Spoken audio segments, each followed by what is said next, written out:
HEC पर केंद्रीय मंत्री के जवाब पर एक बार फिर झारखंड की राजनीति गर्म है।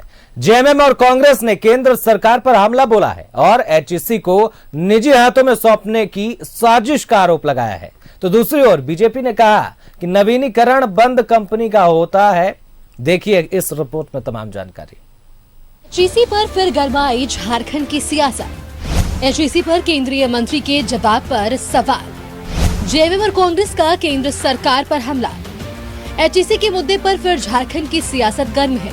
पूर्णिया सांसद राजेश रंजन उर्फ पप्पू यादव के सवाल पर केंद्रीय भारी उद्योग राज्य मंत्री ने लिखित जवाब दिया है और कहा है कि एचईसी के नवीनीकरण की फिलहाल कोई योजना नहीं है।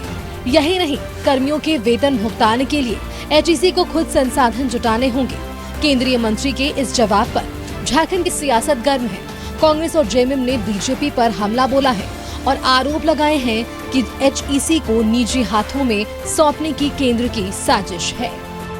लिखित में ये कह रहे हैं कि भाई इस पे इन्वेस्ट करने का सरकार की कोई मंशा नहीं है।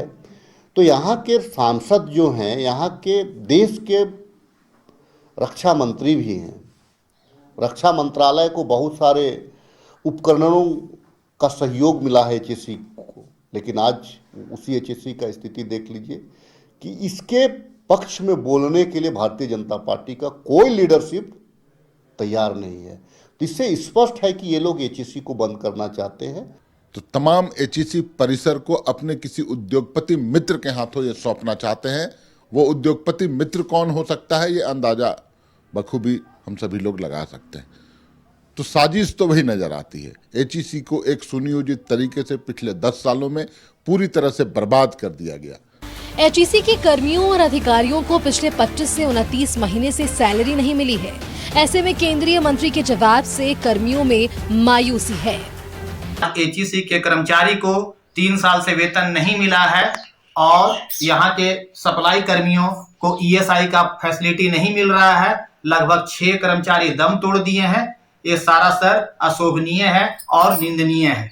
इधर केंद्रीय मंत्री के जवाब पर बीजेपी ने सफाई दी है। बीजेपी ने कहा है कि नवीनीकरण बंद हो चुकी कंपनी का होता है, एचईसी बंद नहीं हुई है।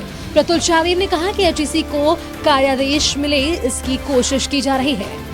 केंद्रीय उद्योग राज्य मंत्री का जवाब, तो उन्होंने कहा है कि कोई रिवाइवल की योजना नहीं है। भाई हमारा जो रिवाइवल तब होता है जो कंपनी बिल्कुल बंद हो गई हो, तो यहाँ रिवाइवल का स्टेज नहीं है। हम सरकार, केंद्र सरकार पूरा प्रयास कर रही है कि कंपनी को ऑर्डर्स मिले, बड़े बड़े ऑर्डर्स मिले। इस 2024-25 में 4 महीनों का वेतन का भी भुगतान हुआ, लेकिन लंबे समय से जो वेतन भुगतान लंबित है उसके लिए भी हम लगातार प्रयास कर रहे हैं।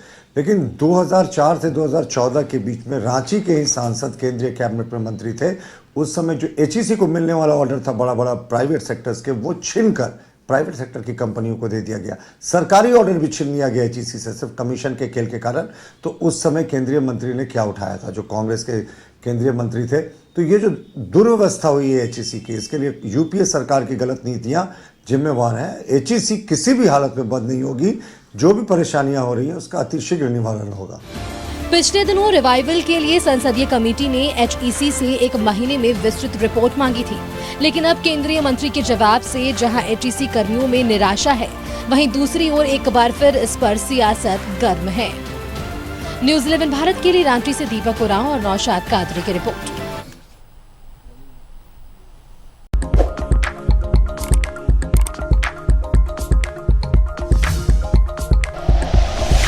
Like and share videos, subscribe करें हमारा चैनल और प्रेस करें बेल आइकॉन। न्यूज़ 11 भारत, सच है तो दिखेगा।